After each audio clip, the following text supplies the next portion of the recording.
Bonsoir chers téléspectateurs, bienvenue dans cette nouvelle édition d'information de Bonferré Télévision. Cela dit, après Tawa, c'est au tour de Maradi d'accueillir la délégation pour le lancement officiel du projet d'inclusion financière pour l'autonomisation des femmes et des jeunes. C'est la première dame Hadiza Bazoum, présidente de la Fondation Nour, qui a présidé la cérémonie de lancement en présence du ministre des Finances, du gouverneur de la région de Maradi, du secrétaire exécutif de la stratégie nationale de finances inclusives et de plusieurs autres invités de marque.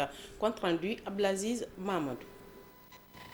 Le secrétariat exécutif de la stratégie nationale de finances inclusives, le ministère des Finances et la Fondation Nour, tous mobilisés pour le lancement officiel de ce projet en vue de promouvoir l'inclusion financière des populations nigériennes autour de l'encadrement, la sensibilisation et la formation des femmes et des jeunes. Dans le cadre de ce partenariat, le secrétariat exécutif propose un financement sous forme d'un microcrédit. Dans la phase pilote a été lancée à Tawa le 30 juin 2022. Ce financement est un microcrédit DIGE intitulé Crédit pour l'autonomisation des femmes et des jeunes, qui est un crédit à taux zéro, déroulé sur 2 cycles de financement chacun, dont les présidentes des groupements féminins identifieront dans la fourchette le montant à allouer à chaque membre. Il est mis en place par le Fonds de développement de l'inclusion financière à travers les institutions de microfinance. Cette synergie d'action permet ainsi d'utiliser la capacité de mobilisation de la Fondation Nour et son réseau d'acteurs, son engagement autour de la thématique d'autonomisation des femmes et des jeunes pour élargir l'accès aux services financiers de base au grand nombre de nos populations. Seront octroyés au groupement des femmes dans le cadre de leurs activités de transformation des produits agricoles, de l'artisanat, mais aussi des petits commerces. Je suis convaincu que la mise en place de ces financements sur des cycles réguliers de 6 mois, comme ça a été rappelé tout à l'heure, permettra de créer des emplois, de générer des revenus et en conséquence de contribuer à la réduction de la pauvreté, notamment en milieu rural. La population de la région de Maradi est estimée à 4 694 041 habitants, soit 19% de la population nationale, repartie sur une superficie de 41 796 km², représentant 3% du territoire national. L'initiative est donc la bienvenue, dira le gouverneur Chebou Aboubakar. La population de Maradi fonde beaucoup d'espoir et se nourrit de beaucoup d'attentes vis-à-vis de l'opération qui nous réunit ici. Le lancement des crédits pour l'autonomisation des femmes et des jeunes, pour le bien-être social d'une part et sur les valeurs de notre fondation, de votre fondation, équité, communication, intégrité d'autre part. Après Tawa, c'est au tour de Maradi de recevoir cette délégation pour le lancement officiel du projet d'inclusion financière pour l'autonomisation des jeunes et des femmes. La présidente de la Fondation Nour se réjouit. Les objectifs de ces projets sont entre autres permettre aux femmes et aux jeunes Nigériens d'accéder à des ressources financières dans des conditions souples et adaptées en vue de créer ou développer des activités génératrices de revenus. Constituer un réseau national des femmes entrepreneuses en milieu urbain et en milieu rural. Former et sensibiliser les femmes sur la gestion de la microfinance. Il est parfaitement adapté à la région de Maradi, dont le dynamisme économique des femmes et des jeunes est reconnu par tous. En effet, grâce à la facilitation de l'accès au crédit à taux zéro, des milliers de femmes et de jeunes de la région de Maradi pourront très certainement mener des activités génératrices de revenus ou relancer leur entreprise. Soutenir l'auto-emploi des jeunes ainsi que leur réinsertion professionnelle, renforcer la capacité des femmes et des jeunes en matière de gestion des activités génératrices de revenus constituent les principaux objectifs assignés par la Fondation Nour à travers ce projet. Plus de 100 personnes, dont des filles mineures et leurs complices, ont été interpellées hier dans la nuit du 3 au 4 mars 2023 à la suite d'une opération dite Wangaro organisée par la direction de la division de la protection des femmes et mineurs de la police nationale et de l'Interpol. Plus de détails dans cet élément de Suleiman Ousmane et Ibrahim Ousmane. Au commissariat central de Niamey, la commissaire Zouera mobilise ses troupes avec des séances de sensibilisation avant le début de l'opération. Ensuite, les journalistes. S'en est suivi le top départ des équipes du patrouille mixte dans la ville de Niamey. Après 5 heures d'opération, ce sont plus de 100 personnes, en majorité mineures et leurs complices, qui ont été raflées par l'opération. Cette action dénommée Wangaro consiste à lutter contre le phénomène de la débravation des mœurs au Niger et protéger les mineurs contre les pratiques sexuelles et les formes de criminalité. Ces derniers temps, au niveau de la division protection des mineurs et des femmes, nous avons enregistré des cas de dénonciation et des cas de plainte. Et la police a été interpellée aussi par rapport à cette dégradation des mœurs. Donc en tant que premier acteur de protection de cette structure, nous avons organisé cette opération coup de poing en collaboration avec le BCN Interpol. Nous sommes partis dans cette synergie d'action pour pouvoir assainir les rues de Niamey et lutter contre la dégradation des mœurs, et plus précisément l'exploitation sexuelle des jeunes filles. Selon la chef de l'opération Wangaro, les personnes interpellées seront traitées conformément aux lois de la République. Nous avons interpellé une centaine de filles avec des personnes adultes, ça veut dire des complices, soit des proxénètes, c'est des personnes qui offrent ces lieux à ces filles, des personnes qui facilitent l'abus sexuel, les violences sexuelles contre ces jeunes filles. Donc vous avez vu que toutes ces personnes ont été interpellées et ils vont reprendre de leurs actes parce que nous allons dresser une procédure pénale, nous allons ouvrir une enquête pénale contre ces proxénètes. Ils vont aller reprendre de leurs actes devant le procureur afin que ces filles-là puissent trouver une place sociale et éviter de s'exposer dans la rue. La présente action de la division de la protection des femmes et mineurs de la police nationale avec l'ensemble des acteurs a concerné tous les quartiers de Niamey et s'étalera pendant 3 jours. Elle est aussi la suite logique de la série d'opérations engagées par les mêmes acteurs depuis des mois dans le but de protéger les couches les plus sensibles, principalement les femmes et les filles mineures. Le groupe Starwell a organisé une rencontre hier avec sa clientèle pour présenter ce dernier et les services qu'il offre aux clients du Niger. Compte rendu Boubacar Amadou et Omar Boukari. Il s'est agi pour les responsables de Starwell à travers cette cérémonie de présenter le groupe et ensuite présenter les produits que le groupe Starwell met à la disposition de sa clientèle. Starwell est un groupe à capitaux privés 100% africain qui a commencé ses activités depuis plus de 30 ans. 30 ans maintenant, donc ce n'est pas une jeune société. Nous sommes peut-être jeunes au Niger, mais nous avons une expérience assez longue dans la distribution. Et nous souhaitons mettre tout cela à profit pour proposer les meilleures qualités de service à nos clients et les rassurer sur le fait que ce n'est pas parce que Total est parti qu'ils ont tout perdu. Que Starwell saura relever le défi et proposer, je pense, même mieux que Total. Pourquoi je dirais mieux? Parce que nous sommes une société africaine, nous connaissons mieux notre environnement, nous savons mieux nous adapter à notre environnement et nous sommes aussi flexibles. Starwell est présent dans toutes les régions du pays excepté Difa, qui le sera bientôt. Le groupe est aussi présent dans plusieurs aéroports internationaux et plusieurs secteurs, dont les secteurs miniers et l'électricité. Starwell est la seule société africaine qui aujourd'hui est présente dans plusieurs aéroports internationaux. Donc ça, c'est quelque chose vraiment à pointer du doigt parce que l'activité aviation est une activité, je dirais, très risquée, qui nécessite des ressources assez importantes, qui nécessite des assurances très élevées. Rien que l'assurance aviation, c'est $1 milliard pour pouvoir faire cette activité. Donc il est nécessaire d'avoir des reins solides pour le faire. Et aujourd'hui, le groupe Starwell est présent sur 6 escales au niveau de nos différentes représentations. Donc, nous sommes aussi présents dans l'activité minière, parce que nous travaillons avec des compagnies minières au niveau du Niger. Mais essentiellement, l'autre activité aussi, c'est la distribution de lubrifiants. Nous vendons à nos clients des cartes carburant, mais aussi des tickets carburant.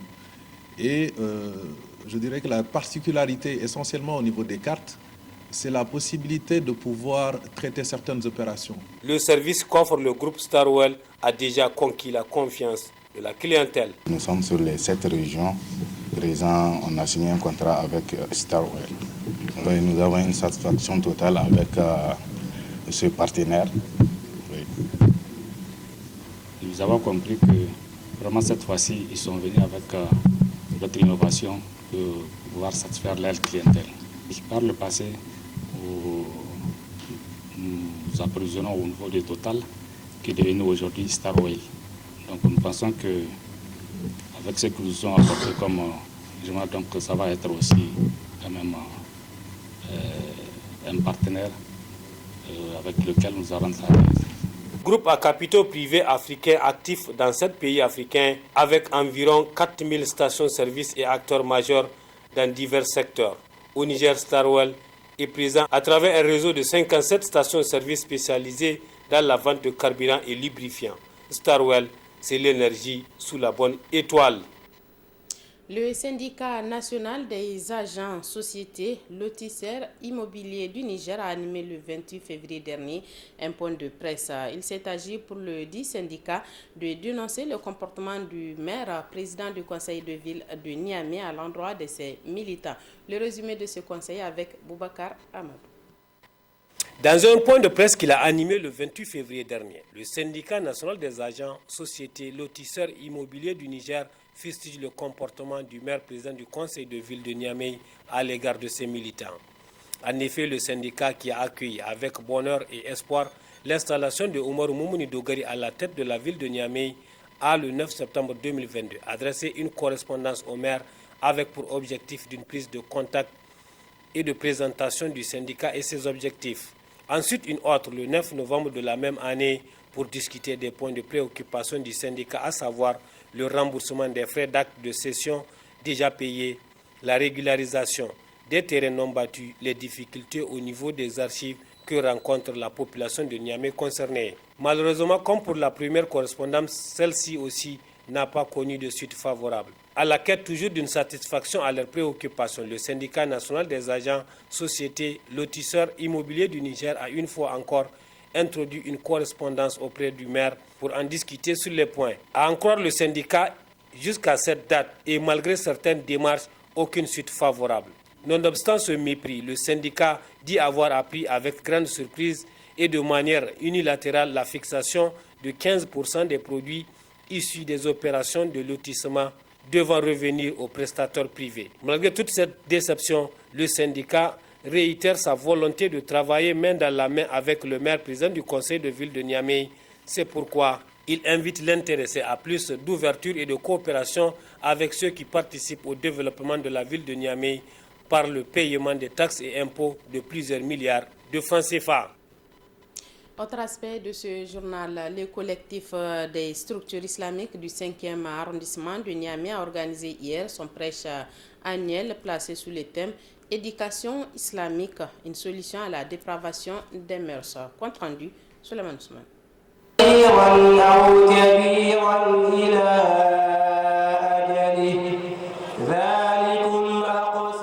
C'est un grand nombre que les fidèles musulmans de Niamey se sont mobilisés pour effectuer le déplacement pour chercher la grâce d'Allah subhanahu wa ta'ala en suivant et écoutant les différentes thématiques abordées par les différents oulémas à travers ce prêche annuel sur initiative du collectif des structures islamiques du 5e arrondissement de Niamey.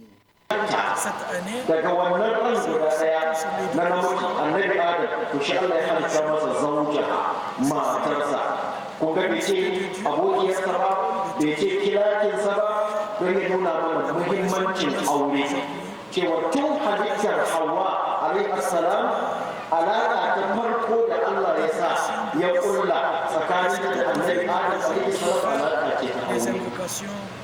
yanzu a tsakanin waɗannan guda biyu kaga an samu kusura kenan illa man amara bi sadaqatin aw ma'rufin aw islahin bainan nas Allah ta so wannan aya sadda ai ka bude gidan mai neman taimako din idan za a bude gidan ne ko za a yi yakuwa. Au cours de cette séance de présentation du thème central, l'éducation islamique, une solution à la dépravation des mœurs. Plusieurs sous-thématiques en lien avec le thème central ont été débattues par plusieurs oulémas, dont entre autres le tawhid, l'importance de l'éducation islamique et le shirk et ses conséquences.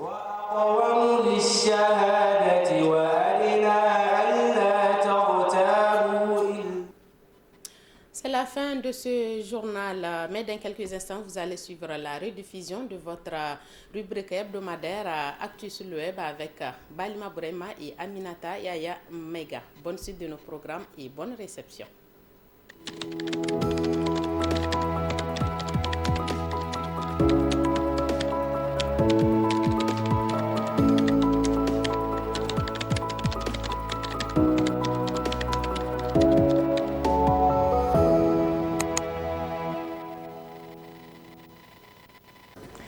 Les informations sur la toile, c'est tous les mercredis et c'est en compagnie de Balima Bourema. Balima, bonsoir, bienvenue.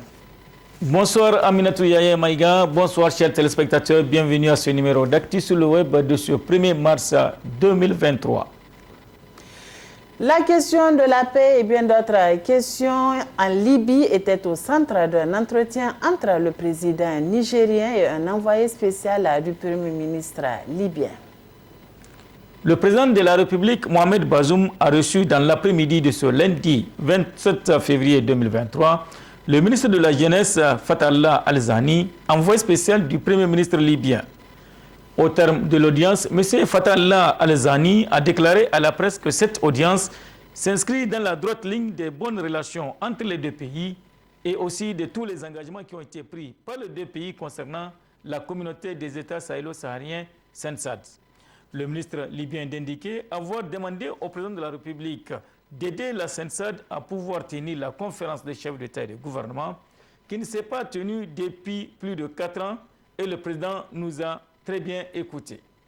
Le président nigérien nous a rassuré de toute sa disponibilité pour que la stabilité et la paix règnent en Libye et dans tous les pays voisins. Il nous a également rassuré qu'il fera de tout son pouvoir pour que le SENSAD retrouve ses activités normales, a-t-il annoncé. Notons que cette audience s'est déroulée en présence du directeur du cabinet du président de la République, conclut le site anp.ne. Élection présidentielle au Nigeria, les résultats donnent victoire à Tinubu, mais les partis d'opposition contestent selon NigerExpress.info. Le président de la commission peut-il nous brandir des résultats téléchargés afin que nous puissions les comparer avec ceux des responsables des commissions électorales des États, tempête le sénateur Dino Melaye du PDP. La loi électorale nigérienne reconnaît aux formations politiques le droit de faire part de leurs préoccupations concernant les résultats partiels. Mais les contestateurs accusent la commission de faire fi de leurs observations. Il a refusé de nous écouter. Nous avons fait des observations. Il veut que nous recevions et acceptions les résultats trafiqués qui proviennent des centres de vérification des différents États, explique El-Haji Oumar Farouk Ibrahim, secrétaire national du Parti travailliste.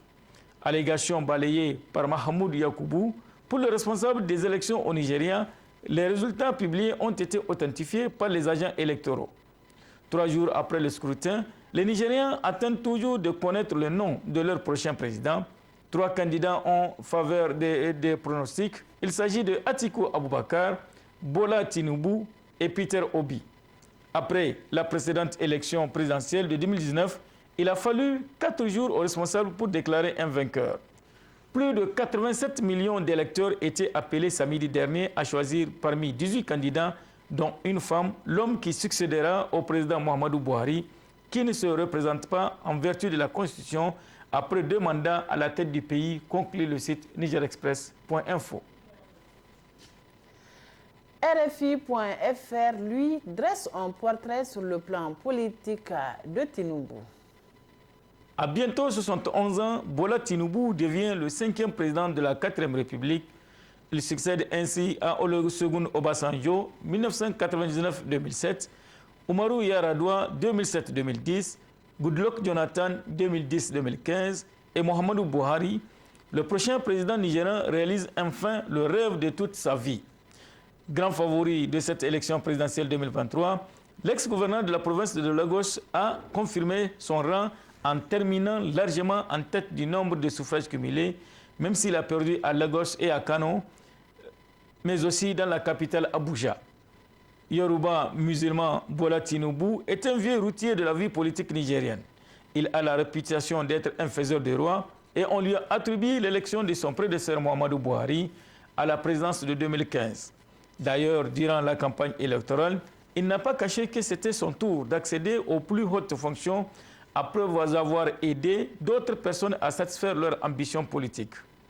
Emi Kolon, c'est mon tour en Yoruba, un slogan que Bola Tinubu a répété sans cesse depuis l'annonce de sa candidature. Il a fait campagne aussi sur son bilan économique en tant que gouverneur, promettant de répondre aux revendications sociales des Nigériens, explique le site RFI.fr. Enfin, le président en exercice de la CEDEAO s'est entretenu avec le président tunisien selon aa.com.tr. Le président guinéen, également président en exercice de la CEDEAO, Umaru Sissoco Embalo, a annoncé dans un tweet mardi qu'il a eu un long entretien téléphonique avec le président Kais Saied de Tunisie. Selon le président de la Guinée-Bissau, leurs échanges ont porté sur les propos contre les migrants africains résidant en Tunisie. Des clarifications ont été obtenues et la Tunisie est et restera une terre d'accueil africaine, a rassuré le président de la CEDEAO. Le président tunisien avait fustigé le mardi 21 février lors d'une réunion du Conseil de sécurité nationale des hordes de migrants clandestins venus d'Afrique subsaharienne. Il a affirmé que l'immigration clandestine relève d'un complot pour modifier la démographie de la Tunisie afin qu'elle soit considérée uniquement comme un pays africain et non comme un pays arabe et musulman. Saïd avait en outre associé des migrants au crime et à la délinquance. Balima Brema, merci pour toutes ces informations. À la semaine prochaine. Plaisir à Dieu. Merci beaucoup Aminatou Yaya Maïga. Merci chers téléspectateurs. À la semaine prochaine, Inch'Allah. Messieurs, dames, merci également pour votre fidélité. Restez en notre compagnie. Nos programmes se poursuivent sur Bonferré Télévision.